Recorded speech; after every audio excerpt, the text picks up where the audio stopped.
Hi, welcome to Cubs and Culture for 11/26/2018. Yeah, it's been a couple of days. I'm kind of waiting on the front office to make a decision about Addison Russell before I do the off-season stuff slash retrospective because of I'm going to end up talking a lot about the Russell decision. It's also how I want to sort of frame both the off-season and the 2018. Anyway, we're up to 1965 winner, The Sound of Music, which is probably one of the most famous Best Picture winners because it's based over a Rodgers and Hammerstein show that's loosely inspired by this the Von Trapp family singers.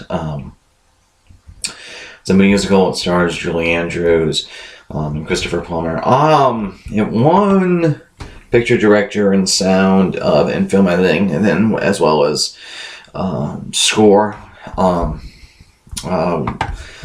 which is, or at least the adaptation of the score. Anyway, this movie hasn't aged particularly well, and I don't know if it's because we're dealing with Trump and Trumpism, but I used to really like this movie, but rewatching it mostly annoyed me because it's so gosh darn sweet and nice, except the villains are Nazis. So let me bring up the trailer and everything like that. Give me a moment.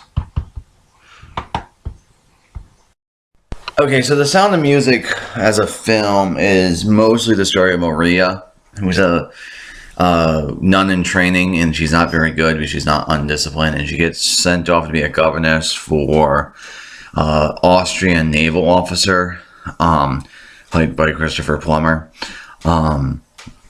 dealing with his 7 children, and he, of course, is being a military officer and grief-stricken, is too harsh, and she's too free-spirited, so they have to learn to come together. But again, the main sort of thing, it's right around the annexation of Austria by the German Empire, and he's very much strangely, he's they don't go into it other than him being very Austrian, very nationalistic, very patriotic towards Austria, that he's so anti-Nazi, as opposed to giving him, any other motivations, like they're Nazis, and everything like that. Now, the film on the whole is very, very, I guess, pleasant to watch, because the Roger and Hammerstein score is very, very good. Some of the songs have sort of, like, that one is Favorite Things, Whiskers on Kittens. All the music is very, very pleasant to watch. Julie Andrews, of course, gives a very good performance, and the kids are relatively engaging, and the movie moves along very, very nicely. The problem with it is ultimately this movie ends with the family basically becoming refugees or escaping because the Nazis annex Austria, and they want him to become a naval captain because he, one, just pressed into the surface, and he's not willing to do that. And so they end up escaping over the mountains on the Swiss Alps, basically. And that plot element is just doesn't fit tonally very well with the Rodgers and Hammerstein's song, so it sort of comes off as an entire, the film as a whole comes across as both just sort of too sickly sweet given the subject matter, but also sort of I don't like using that word, sort of frayed morally, because you spent the last couple of hours listening to Roger and Hammerstein show tunes, and all of a sudden it's like, oh, we gotta escape from the Nazis, which doesn't quite work. And it's the movie, there's not enough irony, there's not enough sort of tension, there's not enough dealing with the fact that the Nazis ended up committing genocide of at least 12 million people, etc. So it's just this story of there's nothing wrong with the Von Trapp story being told, and there's nothing necessarily wrong telling it in a musical form. It's just the particular confection it's too much like a piece of cake, and it's not like the movie's not serious enough to have like Nazis in it as actual political events happened in World War II. Now, there's a couple of things about the movie that I really like that really help. I mean, ultimately, I still sort of like this movie, and there's a couple of things about it that really sort of dulls the sweetness. One of which is Christopher Plummer. Christopher Plummer famously hates this movie. He hated the kids and everything like that.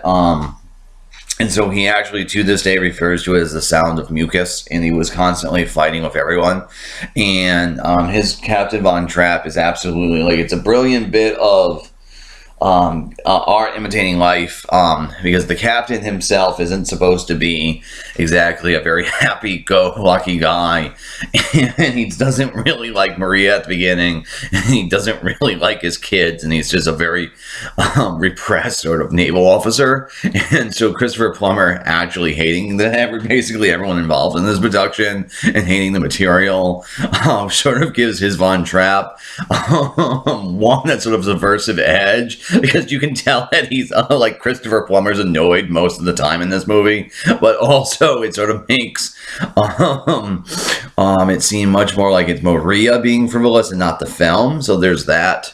Now, you're watching probably the scene that's always stuck with me in my mind.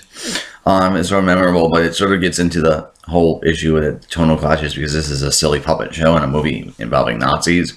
But the other thing I like, and sort of like gives sort of an irony, I don't think it's enough, but it just dulls the sweetness just enough that it becomes sort of tolerable at the end. If you notice in this, he does this a lot wise. Him and the cinematographer, very cleverly, not all the time, but a significant amount that's a motif in the film. If you notice right there in the background, you have sort of darkness on the edges of the frame or in the background of the frame. A lot of times it's in this room, etc.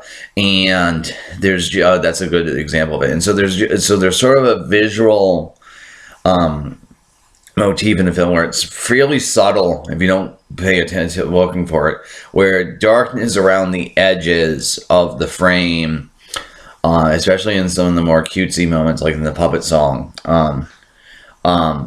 is always there, which of course sort of gives the textural impression of this lightness of what I mean. It's like the impending doom of the Nazis coming along, and then sort of this is a sea of being frivolous and playing, and like a island of being frivolous in a sort of a sea of crap that's about to hit the fan, basically. And it's so if you add that with Christopher Plummer's performance, the movie becomes just sort of tolerable, because enough of the sweetness of it is dulled. And it's not really much you can do. Like, it's not how this film is written or directed, because I've seen the stage show on stage, and it's just this score. It's just the script play. It's just the book, as in like the musical play book, and the score. It's just too gosh darn nice and sweet for a goddamn film about ultimately about the Nazis regime taking over Austria. So that's going to be Cubs and Culture for November 27th and 26th, because I started this video yesterday. I'll see you guys tomorrow. I hope to get to the Cub stuff eventually. The deadline for the Russell thing is coming up in the next few days before December 1st. So I'll see you guys then.